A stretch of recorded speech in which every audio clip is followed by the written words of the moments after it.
Good morning, Professor Garlick. How wonderful it is to see you again, Lenora dear. Oh, here. You'll need these for today's class. A little treat for your auntie. Ah, hello. Class, please welcome the newest rose in our garden. We do look forward to growing together. How thrilling it is to have everyone back together again.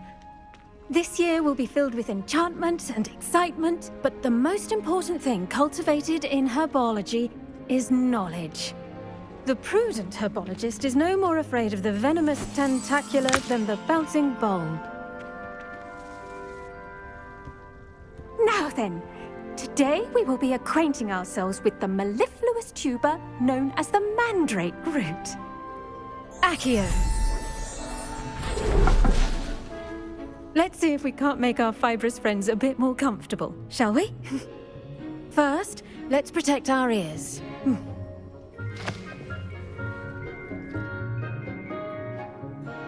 Now, everyone, grip their mandrake by the tendrils and give it a firm tug.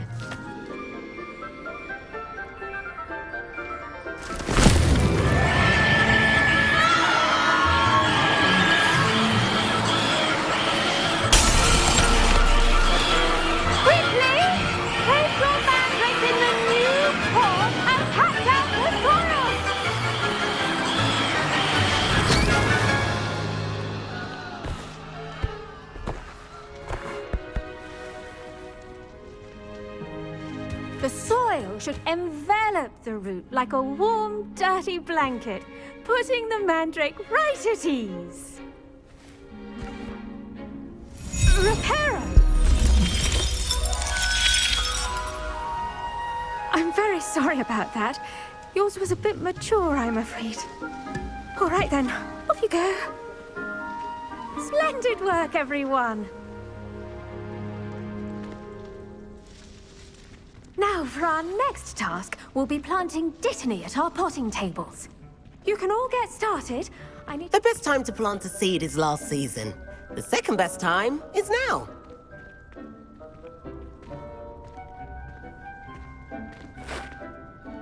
Yes, Professor? Firstly, well done with your mandrake. They can be rather difficult to get a grasp of. Actually, I enjoyed it. I couldn't help but catch your enthusiasm. How kind of you. It seems you're already taking to herbology like a mandrake to fresh soil. Now, as I mentioned, next we'll be planting dittany. Let us find you some seeds. I already have some, Professor. Picked them up in Hogsmeade. You visited the Magic Neep. Wonderful! A prepared student is bound to bloom.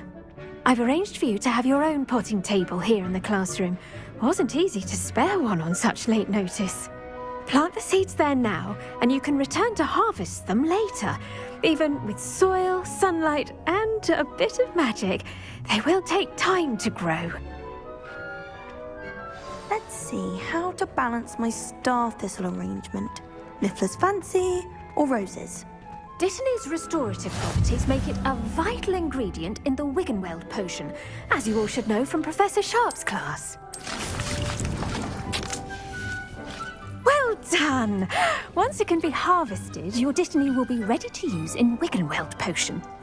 I'll let Professor Sharp tell you about that. Now, what say we branch out?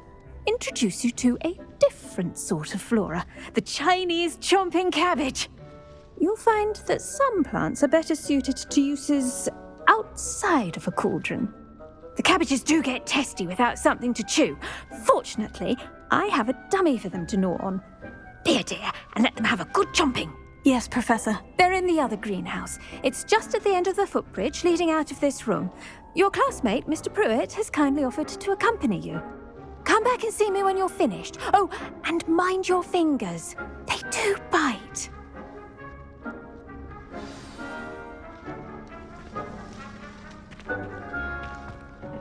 Hello. Saw you on your way to Hogsmeade the other day. Nice to meet you. I'm Leander. I'll be showing you the Chinese chomping cabbages. Up these stairs will take us there, but your lead. Nice work in defense against the dark arts, by the way. Excuse me? Your duel with Sebastian! And he's good. Thinks he's really good. Here we are, home of the Chinese chomping cabbage. Go. Now, see that dummy? Just toss the cabbages at it, and they'll do the rest.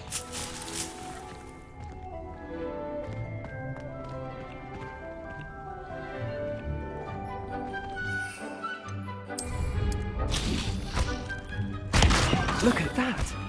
Oh, anything they can get their mouths on. Mum planted some in her garden last year to keep the gnomes out. Did save her the de-gnoming, but they left her honking daffodils in tatters. Vicious little bastards, aren't they? My kind of plants. Not like stupid booba tubers and bouncing bulbs. The kind of plants that have your back in a fight. Not saying you can't go it alone, but, well, imagine that wasn't a dummy. I suppose they could prove useful outside of the greenhouse. Nothing wrong with a bit of backup, even if it is from a cabbage. It's chaos out there. Trolls in Hogsmeade and such. You can't be above throwing a cruciferous vegetable if necessary. Dogweed and deathcap has more of them, if you're keen. Other plants too. Ones your parents wouldn't plant in the garden. You get the idea. Anyway, we probably ought to head back to class. Take your time. I'll see you back in class.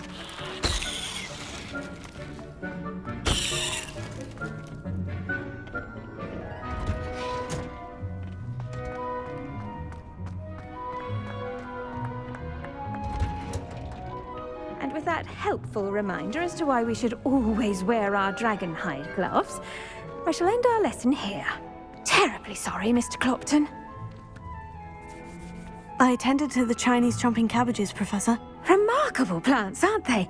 I hope they weren't too much trouble.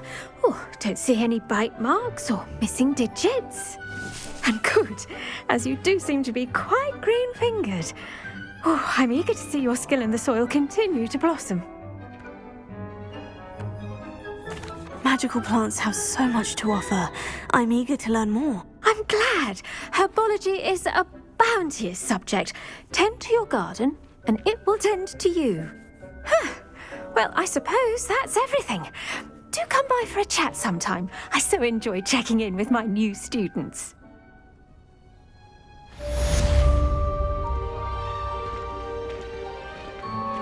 Those mandrakes are really relishing their new pots. Only cost me my damned hearing. Did you know that you can make anything grow? We must first understand it. That goes for plants as well as friendships. Kindness and concern are as necessary in the greenhouse as... I do wonder about Professor Fig. He's hardly ever in his classroom. Most strange. I should think Professor Garlick would be more careful with her mandrakes. Oh,